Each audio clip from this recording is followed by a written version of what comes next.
Welcome to செல்வி சமையல். இன்றைக்கி செல்வி சமையலில் நம்ம ஒரு சூப்பரான டிஃபனுக்கெலாம் ஏற்ற கும்பகோணம் கடப்பா தாங்க செய்ய போகிறோம். சாம்பார், சட்னி இந்த மாதிரி செஞ்சு சாப்பிட்டு போர் அடித்தவங்களுக்கு இந்த மாதிரி நீங்கள் கும்பகோணம் கடப்பா ஸ்டைலில் நீங்கள் செஞ்சு சாப்பிட்டிங்கன்னா 4 இட்லி சாப்பிட்றவங்க 5 இட்லி சாப்பிடுவாங்க. தோசைலாம் 4-5 சாப்பிட்றவங்க எக்ஸ்ட்ரா வேணும்னு கேட்டு சாப்பிடுவாங்கங்க. அந்தளவுக்கு சுவையாக இருக்கக்கூடிய கும்பகோணம் கடப்பா எப்படி செய்கிறதுன்னு பார்ப்போம் வாங்க. அதுக்கு முதல்ல அடுப்பு ஆன் பண்ணிவிட்டு அடுப்பில் வந்து 2 கப் அளவுக்கு தண்ணி ஆட் பண்ணிக்கலாங்க. அது கூட 1/4 கப் அளவுக்கு பாசி பருப்புங்க. துவரம் பருப்பு சேர்க்கக்கூடாது. இந்த கடப்பாவுக்கு பாசி பருப்பு தாங்க சேர்க்கணும். 1/4 கப் அளவுக்கு வாஷ் பண்ணிவிட்டு ஆட் பண்ணியிருக்கேன். 2 மீடியம் சைஸ் உருளைக்கிழங்க நல்லா கழுவிட்டு சின்ன சின்ன பீசஸாக கட் பண்ணி ஆட் பண்ணியிருக்கேங்க. மஞ்சத்தூள் 1/2 டீஸ்பூன் அளவுக்கு ஆட் பண்ணிக்கிறேங்க. இன்னும் கொஞ்சம் தண்ணி ஆட் பண்ணிக்கலாம். நான் வாணலில் வேக வைக்கிறதுனால தண்ணி கொஞ்சம் அதிகமாக வேக வைக்கிறேங்க. நீங்கள் குக்கரில் வேக வச்சிங்கன்னா உங்கள் அளவுக்கு தகுந்த மாதிரி வேக வச்சுக்கிங்க. நான் நார்மலாக வேக வச்சது எனக்கு 15 to 18 நிமிஷம் ஆச்சுங்க வேகிறதுக்கு. குக்கர்லனா 3 விசில் விட்டு எடுத்துக்குங்க. பாருங்கள், இப்போ நல்லா நமக்கு உருளைக்கிழங்கு, பாசி பருப்பு எல்லாமே நல்லா வெந்திருக்கு பாருங்கள். இந்த ஸ்டேஜில் நம்ம அடுப்பை ஆஃப் பண்ணிவிட்டு பாசி பருப்பை வந்து மசிச்சு எடுத்துக்கலாம். உருளைக்கிழங்கை வந்து தோலை உரிச்சிட்டு கையால் மசிச்சு எடுத்துக்கலாங்க. ஒரு ஸ்டெப் முடிஞ்சிச்சிங்க. இப்போ 2வது ஸ்டெப் என்னென்னா இந்த மசாலா அரைக்கணுங்க. அதுக்கு 2 டேபிள் ஸ்பூன் அளவுக்கு பொட்டுக்கடலை, 2 டேபிள் ஸ்பூன் அளவுக்கு தேங்காய், 1/2 டீஸ்பூன் அளவுக்கு பெருஞ்சீரகம், 1/4 டீஸ்பூன் அளவுக்கு கசகசாங்க. ஊற வைக்க வேணாம், எல்லாமே அப்படியே நீங்கள் ஆட் பண்ணிக்கலாங்க. காரத்துக்காக 3 பச்சை மிளகாய் ஆட் பண்ணுறேங்க. 5 பல் பூண்டு பொடியாக கட் பண்ணிவிட்டு ஆட் பண்ணியிருக்கேன். 1/2 இன்ச்சு இஞ்சியை வந்து பொடியாக கட் பண்ணிவிட்டு ஆட் பண்ணிக்கிங்க. தேவையான அளவு தண்ணி சேர்த்து இதை நல்லா நம்ம பேஸ்ட்டாக அரைச்சி எடுத்துகிட்டு வந்துக்கலாங்க. இப்போ பாருங்கள், நம்ம நல்லா பேஸ்ட்டாக அரைச்சி எடுத்துட்டோம். இப்போ நமக்கு பருப்பு உருளைக்கிழங்கு வெந்து ரெடியாக இருக்குது. தேங்காய் விழுது அரைச்சி ரெடியாக இருக்குங்க. இப்போ வாங்க நம்ம கும்பகோணம் கடப்பா எப்படி தாளிக்கிறதுன்னு பார்ப்போம். அடுப்பு ஆன் பண்ணிவிட்டு ஒரு வானல் வச்சுக்கிங்க. வானலில் 3 டேபிள் ஸ்பூன் எண்ணெய் ஆட் பண்ணிக்கிங்க. அதில் வந்து சின்ன துண்டு கல்பாசி, கிராம்பு வந்து 2 கிராம்பு ஆட் பண்ணிக்கிங்க. முக்கோடு இருக்கிறது சேருங்க, முக்கு இல்லாத சேர்க்காதீங்க, வாசனை இருக்காது. ஒரு அன்னாசிப்பூ, 2 ஏலக்காய், பட்டை இந்த சைஸ் அளவுக்கு எடுத்துக்குங்க. என்கிட்ட பிரிஞ்சி இலை இல்லை, நான் பிரிஞ்சி இலை ஆட் பண்ணலாங்க. நீங்கள் சின்னதாக பிரிஞ்சி இலை இருந்தால் 2-3 அதை வந்து பிச்சுட்டு ஆட் பண்ணிக்கிங்க. அது கூட 1/4 டீஸ்பூன் அளவுக்கு பெருஞ்சீரகம் ஆட் பண்ணிக்கிங்க. இதை நல்லா பொரிய விடுங்க. பொரிஞ்ச பிறகு 3 பச்சை மிளகாவை கீரல் போட்டு ஆட் பண்ணிக்கிங்க.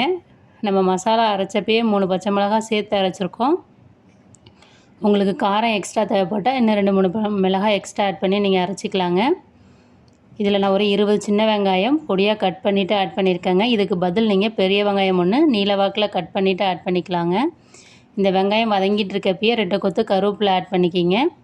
வெங்காயம் ரொம்ப ப்ரௌன் கலர் ஆகணும்னு தேவையில்லைங்க, நமக்கு நல்லா பளபளப்பாக வதங்கினா போதுங்க. இப்போ பாருங்கள், வெங்காயம் நல்லா பளபளப்பாக வதங்கிடுச்சிங்க.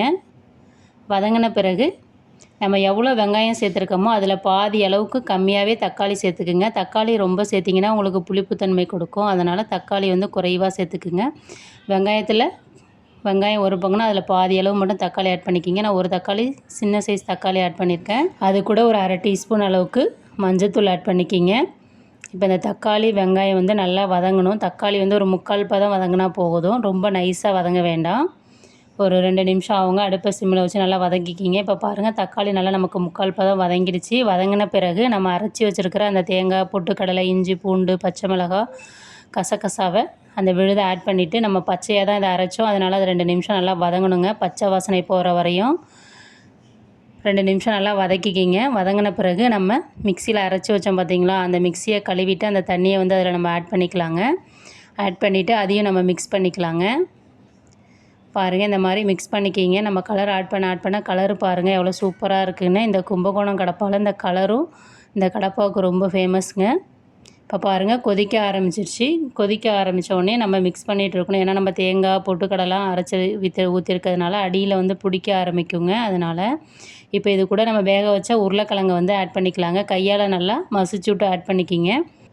மிக்ஸ் பண்ணி விடுங்க. மிக்ஸ் பண்ண பிறகு நம்ம பாசி பருப்பு வேக வச்சு வச்சுருக்கோம் பார்த்திங்களா, அந்த பாசி பருப்பை நல்லா மசிச்சு விட்டு ஆட் பண்ணிக்கலாங்க. ஆட் பண்ணிவிட்டு நல்லா மிக்ஸ் பண்ணிக்கிங்க. உங்களுக்கு ரொம்ப திக்காக இருக்க மாதிரி இருக்குது, அதனால் இன்னொரு 2 கப்பு தண்ணி ஆட் பண்ணிக்கலாங்க. தண்ணி ஆட் பண்ணிவிட்டு இதை நம்ம கொதிக்க விட்டுக்கலாம். நல்லா கொதி வந்தோடனையும் அடுப்பை சிம்மில் வச்சுட்டு ஒரு 2-3 நிமிஷம் கொதிக்க விட்டால் போதுங்க. ரொம்ப நேரம் கொதிக்க வைக்கணும்னு அவசியம் இல்லை. ரொம்ப கெட்டியாக இல்லாமல் கொஞ்சம் தண்ணியாக இருக்க மாதிரி பார்த்துக்குங்க. ரொம்பவும் தண்ணியாக இருக்கக்கூடாது, மீடியமாக இருக்கணும். அப்போ தான் நீங்கள் இட்லி கூட தொட்டு சாப்பிட மாட்டீங்க, இதை ஊற்றி சாப்பிடுவீங்க. அந்த அளவுக்கு சுவையாக இருக்குங்க. இப்போ சுவைக்கேற்ப உப்பு ஆட் பண்ணிக்கலாங்க. உப்பு ஆட் பண்ணிவிட்டு மிக்ஸ் பண்ணிக்கலாம். மிக்ஸ் பண்ணிவிட்டு இப்போ நல்லா கொதிக்க ஆரம்பிச்சிச்சு பாருங்கள். 2லேருந்து 3 நிமிஷம் நல்லா கொதிக்கட்டும். கொதித்த பிறகு நமக்கு சூப்பரான சுவையான கும்பகோணம் ஸ்டைல் கடப்பா வந்து தயாராகிடுங்க. நீங்கள் இட்லியில் வந்து இதை ஊற்றி சாப்பிட மாட்டீங்க, தோசையாக இருந்தாலும் ஊற்றி சாப்பிட மாட்டீங்கங்க. நிறையா அதில் வந்து பிசைஞ்சு தான் சாப்பிடுவீங்க. அந்தளவுக்கு சுவையாக இருக்குங்க. நீங்கள் பூரி, சப்பாத்தி எல்லாத்துக்குமே, எல்லா விதமான டிஃபன் ஐட்டத்துக்குமே இட்லி சாம்பார் சாப்பிட்டு சாப்பிட்டு போர் அடிச்சுக்கிறப்ப நீங்கள் இந்த மாதிரி கும்பகோணம் கடப்பா செஞ்சு சாப்பிட்டிங்கன்னா செம்மையாக இருக்குங்க. இப்போ நமக்கு கடப்பா வந்து ரெடி ஆகிடுச்சிங்க. அதில் நம்ம கொத்தமல்லி இலைகளை தூவிக்கலாம். தூவிட்டு மிக்ஸ் பண்ணிவிட்டு நம்ம அடுப்பை ஆஃப் பண்ணிட்டோன்னா நமக்கு சூப்பரான சுவையில் கும்பகோணம் ஸ்டைல் கடப்பா வந்து தயாராகிடுச்சிங்க. இதே மாதிரி நீங்களும் உங்கள் வீட்டில் செஞ்சு சாப்பிட்டு பார்த்துட்டு எப்படி இருந்ததுன்னு சொல்லுங்கள். நம்ம சேனலை லைக் பண்ணுங்கள், ஷேர் பண்ணுங்கள், சப்ஸ்கிரைப் பண்ணுங்கள், கமெண்ட் பண்ணுங்கள். Thank you very much. நெக்ஸ்ட் வீடியோவில் பார்ப்போம்.